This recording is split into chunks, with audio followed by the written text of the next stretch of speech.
ਸਤਿ ਸ਼੍ਰੀ ਅਕਾਲ ਜੀ ਸਾਰਿਆਂ ਨੂੰ। ਅੱਜ ਬਣਾਉਂਦੇ ਸਤਾਲੇ ਦੇ ਬਾਹਰ ਦੇ ਕੰਮਾਂ ਦੀ ਵੀਡੀਓ। ਦੇਖਣ ਦੇ ਜੇ ਫੀਡ ਪਈ ਹੋਈ ਆ, ਇਹ ਚੇਂਜ ਹੁੰਦੀ ਰੋਜ਼ ਦੇ ਰੋਜ਼, ਦੁਬਾਰਾ ਨਵੀਂ ਪੈਂਦੀ ਆ। ਤੇ ਇੱਕ ਵਰਕਰ ਆਏਗਾ, ਉਹ ਇਹਨੂੰ ਸਾਫ਼ ਕਰੇਗਾ ਦੁਬਾਰਾ ਆ ਕੇ, ਤੇ ਫਿਰ ਉਸ ਤੋਂ ਬਾਅਦ ਮਾਲਕ ਤੇ ਫੀਡ ਪਾਉਣਗੇ।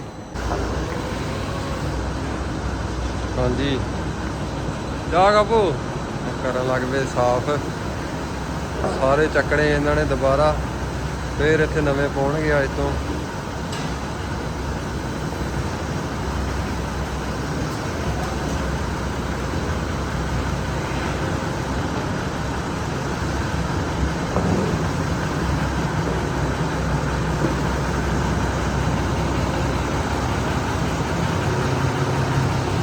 ਜਾਓ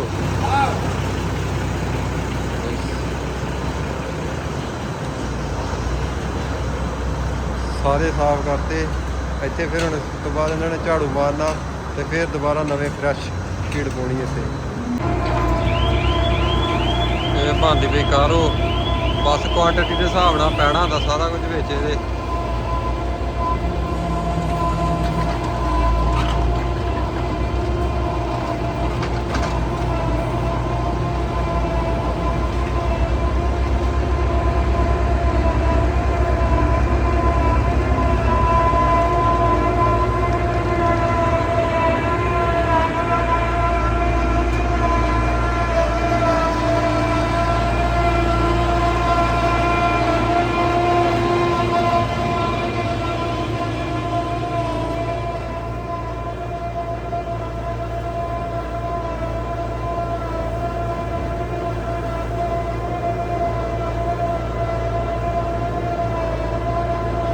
ਸਾਰਾ ਕੁਝ ਮਿਕਸ ਹੋ ਜਾਣਾ ਹੈ। ਫੇਨੋ ਪਾ ਲਿਆ, ਕਲੋਨੀਆਂ ਪਾਈਆਂ, ਉਹ ਸਾਰਾ ਕੁਝ ਪਿਆ ਆ ਉੱਥੇ।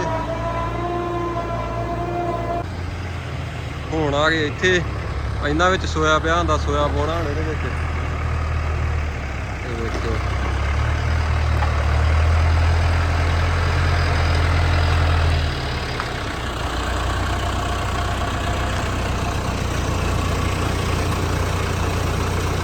ਕੁਆਂਟੀਟੀ ਦੇ ਹਿਸਾਬ ਨਾਲ ਸੋਇਆ ਪਾ ਕੇ।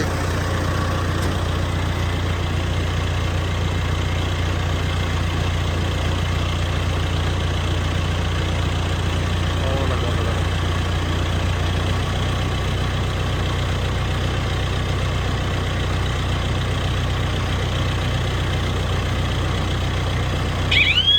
ਬਸ ਇੰਨਾ ਕਿ ਸੋਇਆ ਪੈਣਾ ਸੀ।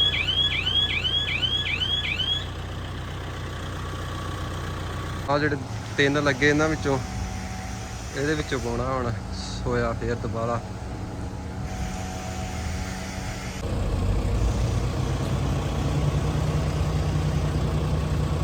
ਕਰਤਾ ਸਟਾਰਟ। ਆ ਇਹਨਾਂ ਦਾ ਮੀਟਰ ਲੱਗਾ ਹੁੰਦਾ ਇੱਥੇ, ਇਹਦੇ ਹਿਸਾਬ ਨਾਲ ਫਿਰ ਜਿਹੜੀ ਜਿਹੜੀ ਚੀਜ਼ ਪਈ ਜਾਂਦੀ ਉਹਦੀ ਕੁਆਂਟੀਟੀ ਡਾਊਨ ਆਈ ਜਾਂਦੀ, ਆਪੇ ਤੋਂ ਸਟਾਰਟ ਹੋ ਗਿਆ।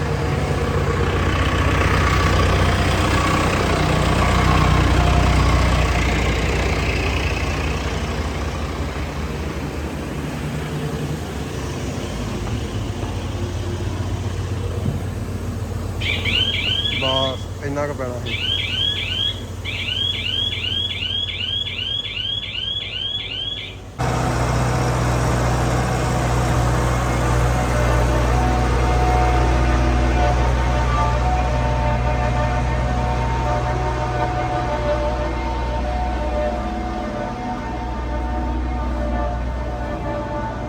ਮਸ਼ੀਨ ਕਰ ਦੇਣੀ ਸਟਾਰਟ।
ਕਟਿੰਗ ਕਰਨ ਤੇ ਆ ਪੂਰੀ ਚੰਗੀ ਤਰ੍ਹਾਂ।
70 ਇੰਚੀ ਨਾ ਰਹੇ ਹੋਣੀ ਮੱਕੀ ਅੱਜ, ਤੇ ਇੱਥੇ ਆ ਕੇ ਪੈਣੀ ਮੱਕੀ।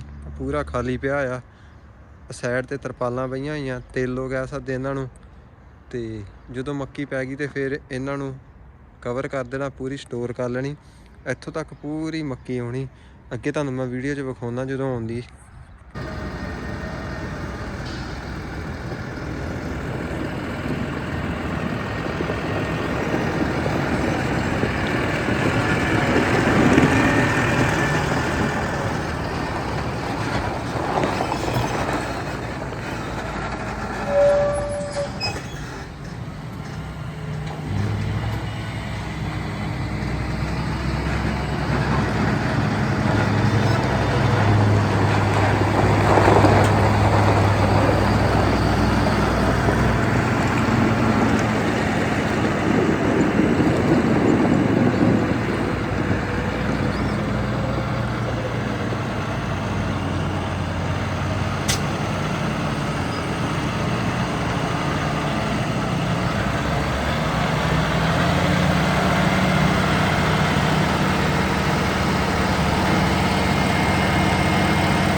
ਚਾਏ ਭਰਦਾ ਪਿਆ ਮੱਕੀ ਦੇ ਨਾਲ। ਇਹ ਟਰੈਕਟਰ ਦਾ ਕੰਮ ਹੁੰਦਾ, ਬਸ ਮੱਕੀ ਨੂੰ ਅੱਗੇ ਦੇ ਅੱਗੇ ਲਈ ਜਾਣਾ।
ਲਾਸਟ ਦੇ ਵਿੱਚ ਮੱਕੀ ਨੂੰ ਕਰਤਾ ਕਵਰ। ਪਹਿਲੇ ਜਿਹੜੀਆਂ ਸਾਈਡ ਤੇ ਤਰਪਾਲਾਂ ਪਈਆਂ ਸੀ ਉਹਦੇ ਨਾਲ ਨੂੰ ਕਵਰ ਕਰਤਾ ਹੈ। ਨੈਕਸਟ ਈਅਰ ਜੂਨ ਤੇ ਜੁਲਾਈ ਦੇ ਵਿੱਚ ਇਹਨੂੰ ਖੋਲਣਗੇ। ਤੇ ਬਹੁਤ ਬਹੁਤ ਧੰਨਵਾਦ ਤੁਹਾਡਾ। ਚੈਨਲ ਨੂੰ ਕਰ ਲਓ ਸਬਸਕ੍ਰਾਈਬ। ਥੈਂਕ ਯੂ ਜੀ।